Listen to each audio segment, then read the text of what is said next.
my friend, I have a favor to ask. I'm running as a hero in the 2023 St. Jude Memphis Marathon weekend. St. Jude heroes are runners who fundraise while they train for their race, and I am proud to be a part of this nationwide alliance against childhood cancer. I want to help make sure that families never receive a bill from St. Jude for treatment, travel, housing, or food, so they can focus solely on helping their child live. Your donation, no matter the size, will help. Will you help me reach my fundraising goal? Please visit my fundraising page to show your support at fundraising.stjude.org/go-to/DonitaJ. That's DONITAJ. There's a link in the show notes. I can't thank you enough for helping the kids of St. Jude.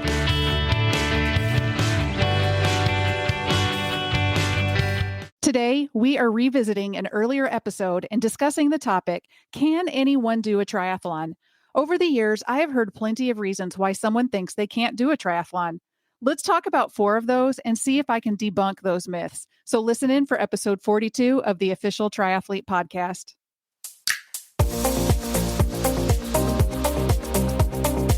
Hey, my friend. My name is Donita Jacobs. Some people know me as a nurse, a leader, and health expert. Other people know me as a coach, race official, and seasoned triathlete. But at the end of the day, I'm simply a friend with a mission. I want to help you transform your life. My goal isn't to help millions. My goal is to help you. Welcome to the Official Triathlete Podcast, where you will learn about all things multisport, broken down into bite-sized pieces, and how we can blend life demands with fitness goals. My approach is different because I am blending my 20-plus years of healthcare and athletic experience to help you be the healthiest, happiest, and most balanced athlete you can be. I believe in you, even if you don't. You really can reach those soaring goals, and I'm here to help you get there. I'm so glad you made it here. If you have a question or topic idea, get in touch and let me know. After all, this show is for you. Enjoy!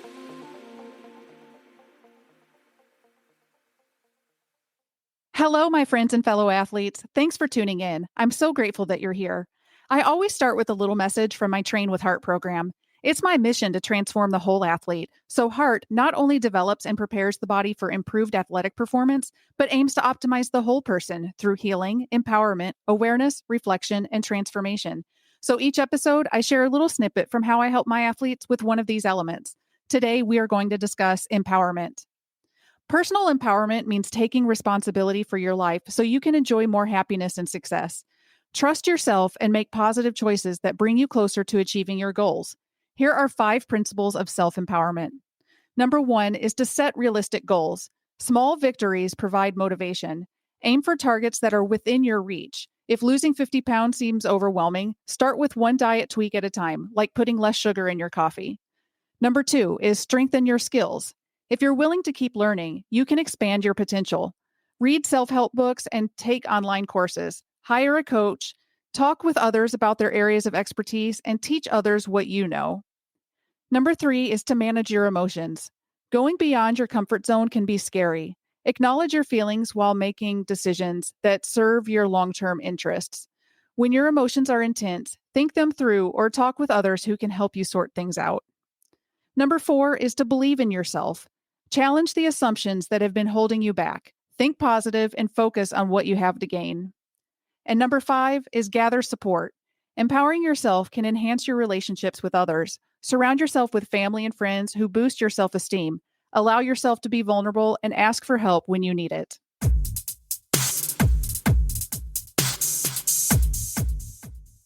So, can anyone do a triathlon? Do a triathlon? That sounds hard. I could never do that. Oh, if I had $1 for every time I have heard a statement like this. Well, I wouldn't be rich, but I could probably buy myself something nice. When I think about the many conversations I have had where a statement like this was made, there is one very noticeable thing they all have in common. Every conversation has a root set of words related to, I can't. In episode 5, I started with a brief talk about transformation. If you haven't already, I encourage you to go way back and listen. I give you a list of questions to ask yourself if the words I can't are stopping you from doing something that you want to do. Here's the thing. My answer is consistent. You can. No doubt, triathlon is hard, but so are many things in our life, especially when something is new. I mean, starting this podcast was hard. Going to nursing school was hard. Becoming a mother was hard. And honestly, it's all still hard. We choose our hard. It's a challenge to overcome self doubt, and it makes me sad when people give in and then give up. Let me tell you a little story. 20 something years ago, when I started nursing school, I all of a sudden found myself doing something that was really hard. I started the first semester of actual nursing classes, and I was overwhelmed. During nursing school, we would have periodic math tests, not like algebra, but nursing related math, conversions and medication calculations. It was a two strikes, you're out kind of test, meaning you had to get 100% on every math test. They only allowed one fail, as in one time, not getting 100% correct. Yes, for the entire 2 years I would be in nursing school. Guess what happened? I failed the first one, and over something so simple. How many milliliters are in 1 tablespoon? Do you know the answer to that? I will never ever forget. It's 15 milliliters. 1 tablespoon equals 15 milliliters. So I am just a few weeks into another 2 years of school, and I've already gotten my one and only strike. Add that pressure to the struggle of passing pharmacology, pathophysiology, core nursing classes, etc. I was terrified and ready to give up. I told myself, I can't do this. This is hard. And my mind went to work. What could I do that would be easier? It's not worth the effort. I'm just going to fail. Why waste my time and energy? Everyone else is smarter than me. I failed over something so basic. What am I going to do when it's even harder? I finally spoke this out loud to one of my best friends, and I was shocked when the words I heard were, "Do what you think is best, but you will forfeit your right to ever complain that you didn't finish nursing school because your decision is to give up instead of try harder." Ouch. But the words were so impactful, and I've carried that with me. If I want to do something, then I have to try. Even if I fail, I tried. Even if I am not the best, or even good for that matter, I can try. What's the harm in trying? Because I might just succeed. You know what happened? I finished nursing school. I knew I had to work harder so that I wouldn't fail, and I did. Over the next 2 years, I put in the effort, I made the sacrifices, and I graduated. And I've had a fruitful career serving and caring for others. I am proud of myself for not giving up. Now back to triathlon. When I started, I hadn't swum in years. I didn't own a bike, and I couldn't even run a full mile. But I got the multisport bug, and I put in the effort.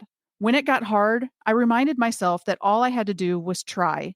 It's not about anyone else. It's about me and what I want to accomplish. It's not about winning. It's about finishing what I started. Are you telling yourself that you can't?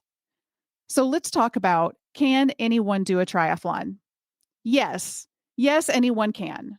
There's not even any prerequisites, and there's not any strikes, and you're out. All that is really needed is time to prepare and motivation to do the work. It does not matter if you are not fit, overweight, old, don't know how. You don't need fancy equipment or a $10,000 bike. You don't need race wheels or $200 running shoes. You don't need a $700 wetsuit or anything else that serious athletes have. You need you. My first triathlon, a sprint distance down in Mississippi, I rented a wetsuit for $50. I borrowed a road bike since I didn't have one. And yes, with regular pedals, no fancy shoes. I wore a cheap pair of shorts and a clearance tri-top with an old pair of running shoes. I was a single mom working 3 jobs at the time and had very little money, but I decided to do a triathlon. So I did. Let's bust some "I can't because" myths that you might be telling yourself. Number 1, I am not fit enough to do a triathlon. Truth. You don't have to be super fit to do a triathlon. Start with a sprint or a super sprint distance. Don't overwhelm yourself by thinking you need to do an Ironman or even a half. Start small and see if you enjoy it. I can pretty much guarantee the feeling you get when you cross the finish line is magic, and you'll want to do it again. It is a feeling different from any other. Short distance triathlons are great no matter your experience, but when starting out, it's perfect. Just start slow. In every leg of the race, don't go all out. Just experience the race and enjoy yourself. Number 2, I am too old to do a triathlon. Truth. There is no age limit. I'll add a link to the show notes of the oldest woman to finish at the World Championships.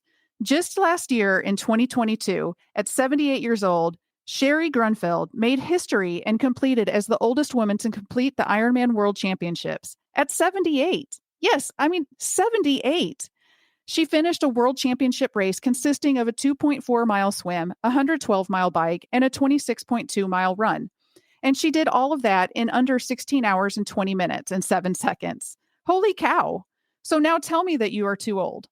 Or Sister Madonna, the Iron Nun, who competed at age 82. Or Charles Futrell, who finished a triathlon at 90 years old.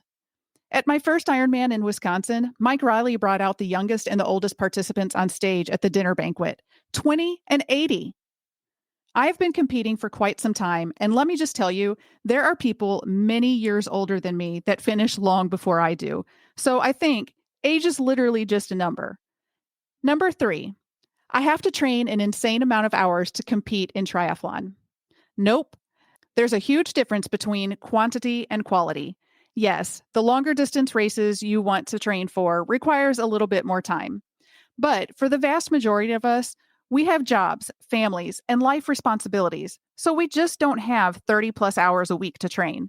What I'm saying is that most of us don't compete in triathlons to earn a living. It's a hobby. It's something we do for fun and for our own sense of great accomplishment.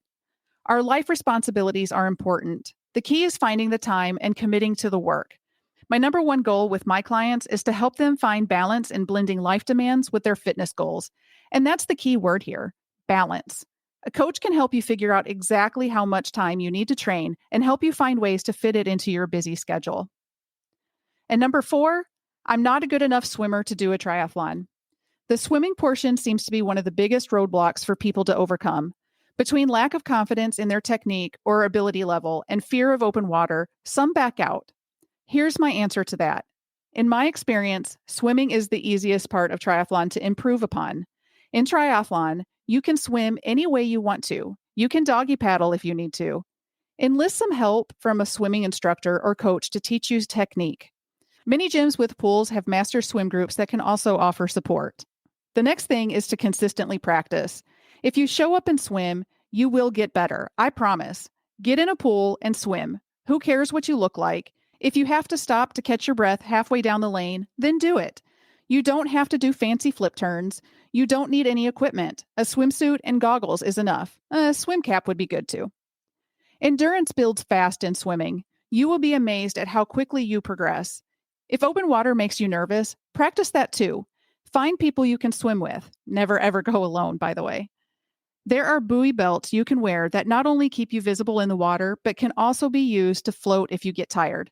If you're afraid of what's in the water that might get you, set those fears aside. Anything in the water is way more afraid of you. I have never, during racing or training, been touched by any creature in the water.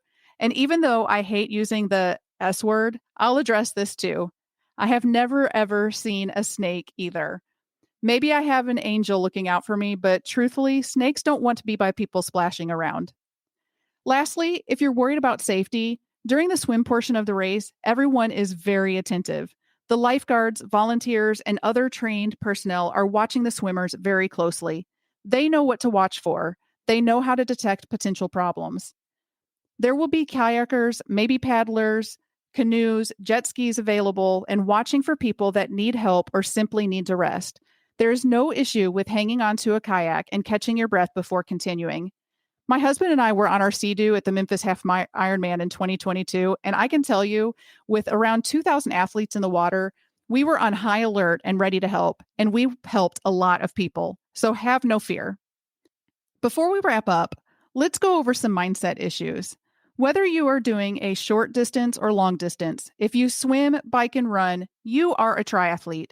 And you know what?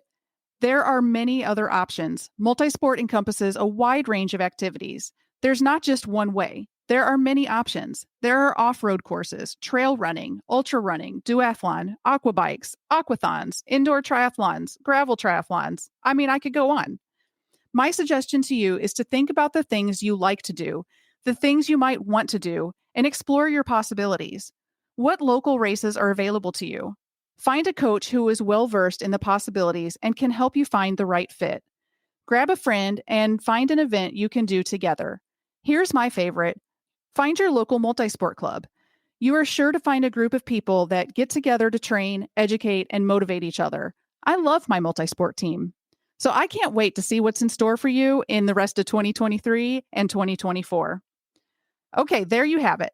Anyone can do a triathlon or multisport event, and I've busted 4 myths that might be holding you back. If you have any questions or if you need a little help, get in touch. I'd love to chat. Talk to you next time. Bye.